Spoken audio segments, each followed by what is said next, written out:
the fourth speaker of this theme, the technical track, and that is Nikolay Kolev. He is with us from Bulgaria. And the title of this talk is Object Detection via Convolutional Neural Networks. And Nikolay is a solution architect at InterConsult in Bulgaria. He has both academic and practical experience in artificial neural networks and interest in cybersecurity, IoT, and emerging technologies and trends. He has studied computer science at Sofia University and has 10 years of experience from InterConsult in Bulgaria. So in the coming, and this is a recorded presentation, in the coming 18-20 minutes, Nikolay will share what object detection and convolutional neural networks work, as well as the tools that can be used for developing and training these.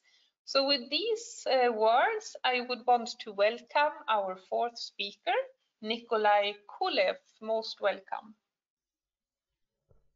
Let's talk about object detection and convolutional neural networks. I'm Nikolay. I'm a solution architect at InterConsult Bulgaria. My projects are mainly in maritime, healthcare, and smart facilities business domain.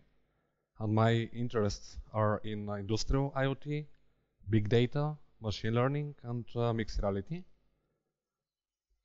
So before talking about convolutional neural networks, let's define the business case that my team had to solve. We had to create a HoloLens app that is helping personnel that works in server data centers. It has to be able to recognize different types of devices, and after the recognition, to guide those personnel through their work step by step via visual clues. And we had the following restrictions. The recognition should happen in less than half a second. The application should work fully offline, and no printed QR codes or barcodes are allowed to be glued on the device. Now, when we know the business case that we had to solve, let's give some definitions. Firstly, object classification is if you have a picture of something, to return what is in this picture from predefined set of classes. If you return not only the type of the thing on the picture, but also its position, then this is called object localization. And if you return multiple objects with their position and also type, then this is called object detection. For all those three tasks, convolutional neural network are used. So let's take a look what convolutional neural networks are, because I believe it's important to have basic understanding how they work in order to be able to use them. So, as you may know, the computer sees the picture as three matrices for red, green, and blue colors with brightness for each pixel. And in convolutional neural networks, there are two operations that are very important and heavily used. The first one is called convolution. So convolution is when you have an image matrix and you have a kernel, also called filter, that you see on the left side. To convolve that kernel with the image means to walk through the image step by step, multiply the brightness of the pixels with that filter, and sum it and put that in another matrix that is called convolved feature. If you have a colored image, that will look something like the animation that you see behind me. So you have three matrices for red, green, and blue colors, and you have three kernels for each of the colors. Then you sum that and you get a convolved feature that is seen on the bottom right. Another operation that is used in convolutional neural networks is called max pooling. It's going through the image step by step, similar as the convolution, but getting the max value in the square. So let's see a sample of convolutional neural networks that solves an object classification task. Here you see a convolutional neural network that classifies image of a number from 0 to 9. So you can see it's a black and white image, 28 by 28 pixels, and there is convolution layer, max pool layer, convolution layer, max pool layer, and then you get smaller images, 4 by 4 pixels, but a lot more in each step. When you have that, usually you have fully connected layer. Those are the neural networks that we studied in the universities in order to give the probability for each number. Something interesting for me was that you can actually look in the convol feature as an image, and it would make sense. For example, here, this is a classification neural network, and there is one convol feature visualized per layer. And you can see that in a way the neural network tries to find the edges on the image, at least in the first 3 layers. And on the last layers, it's defining a spot somewhere on the image. And interestingly, if you have a different car, the 6th layer will look similar. Reason being that there are different areas on that image for each class. And this is why those fully connected layers exist, because they are trained to extract, depending on that bright spot, what is the actual class. Before talking about the algorithm in this lecture, I wanted to say what were the alternatives before its existence. A region-based convolutional neural network was one of those, and it has child and grandchild fast and faster RCNN. But basically, they divided the task in 2 phases. Firstly, they extract regions on the image that there is probability that there is an object. And then for each of those areas, they pass it through classification CNN. And you can see that this means multiple passes in the same image, which is time consuming.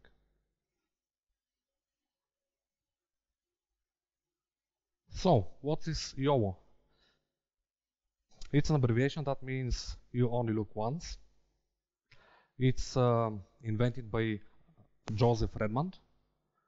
And the reason why it's called you only look once is because it's a neural network model that you pass the image through only once, and it will generate a result of all of the objects that it has found with their position and type.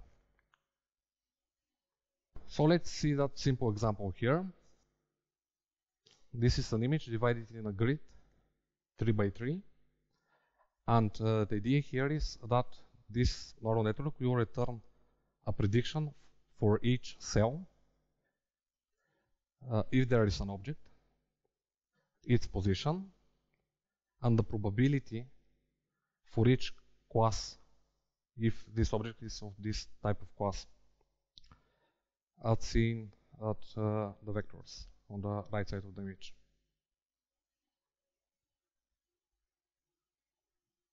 In actuality, the most simple YOLO is looking more like that. This is fast YOLO version 1, and it's dividing the grid not 3 by 3, but 7 by 7. And you have 9 convolutional layers and 2 fully connected layers. And the result is that for each of those cells, you will get a vector similar to the one that is displayed above, with the probabilities and positions. I say positions because it returns 2 bounding boxes, 2 predictions per each cell. Currently there is YOLO version 5, and I think it's interesting to know what kind of optimizations are there and what optimizations has gone through the years in that algorithm. Firstly, the grid size has increased, so there are more cells of the image. More bounding boxes are returned per cell. intersection over union algorithm is used to find the most probable bounding box if there are multiple. You can also increase or decrease the hidden layers, and that will change either the performance or the quality of the prediction. Introduction of anchors in YOLO version 2. Unfortunately, there is not much time to talk about it, but I will just say that it decreases the training time. And models that are actually trained using classification datasets instead of object detection datasets, like for example YOLO 9000, that is using word tree set and can recognize more than 9,000 objects. Let's talk about the tools that you can use. Personally, for me, the most simple way to do it was using a cloud service, Microsoft Custom Vision. It enables you to train the model online, to execute it online, or to download it for offline usage. If you want to train it locally, you need Visual Object Tagging tool, which is an open source tool that is used to prepare the training data. Darknet is open source neural network framework that is actually created again by Joseph Redman. It's written in C. If you want to get more understanding about the training algorithm, there are many projects, open source projects on GitHub. For example, I like Train Your Own YOLO, which is based on Keras, written in Python. If you want to speed up the training and you have NVIDIA video card, you would need CUDA and train the model on the GPU instead of the CPU. And Netron is a desktop application that will also do see the topology of a trained ML model.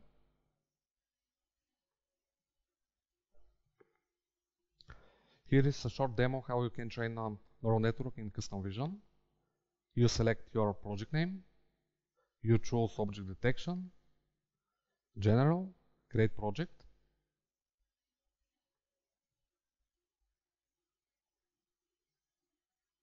Then you upload your set of images.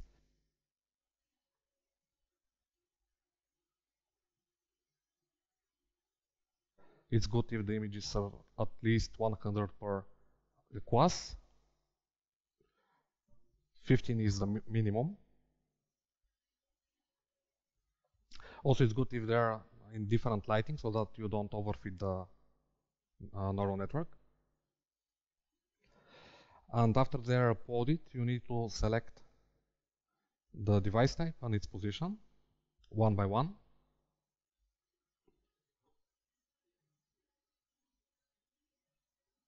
And if you use local training and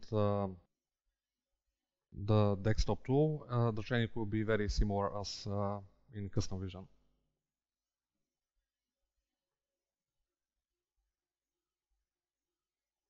Then you click train. You can select the period of training that will change the cost. For quick training, usually it takes about an hour.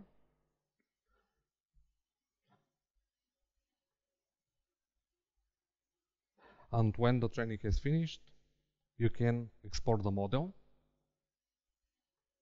Because our business case defines a HoloLens app, we use ONNX format, which is the one chosen by Microsoft.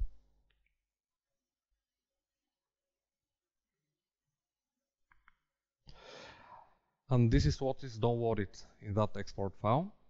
You have the ONNX model on the bottom and sample code in C# and Python that could execute it. The most important part of that code is the object detection class with its predict image async method that you can call with an image, and it will return all the predictions with their probability. Now, if we return to our business case, considering that we know how to recognize hardware, what else had to be done? We used Unity as a framework for our HoloLens project.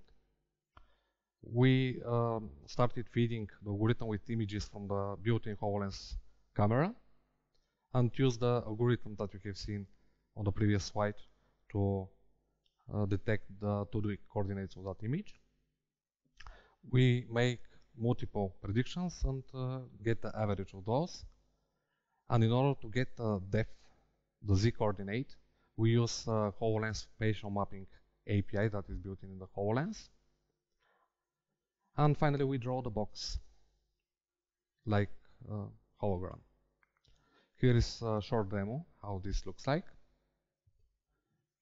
You see that those devices are recognized. This is what's recorded through the HoloLens, and it's even more interesting if you see it in 3D.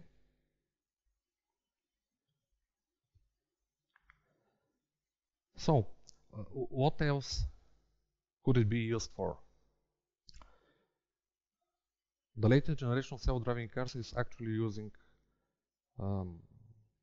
algorithms similar to YOLO. You can use it for face recognition and eye recognition. It's heavily used in robotics, object tracking, counting, people flow tracking. You can use auto video tagging like anomaly detection. And as I have shown, augmented and mixed reality. That's all, and thank you for your attendance.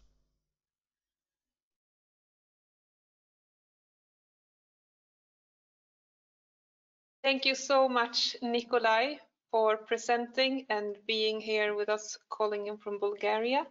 There are a few questions, so I will pick two of them. And the first one being, you mentioned optimization training time via GPUs.